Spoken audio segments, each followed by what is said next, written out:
How much will financial stocks go up or down tomorrow?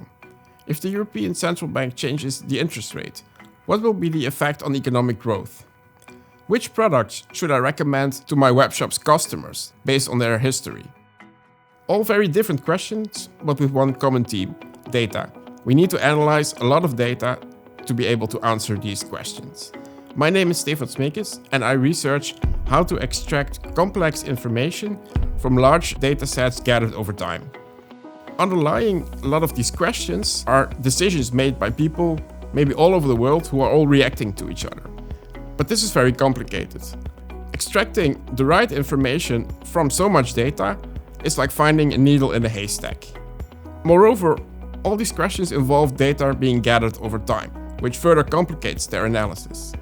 Such time series data can contain patterns like trends, which may make unrelated series appear very similar and allow us to draw false associations. Furthermore, what happens today depends on what happened last month or maybe last year, because it's based on people's reactions to events that happened in the past, and this makes disentangling cause and effect very complicated.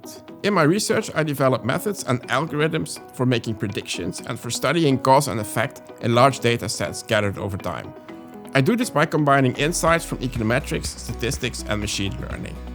In doing so, my research provides the tools to the financial investor, the central banker, or the webshop owner to provide data-driven answers to their questions.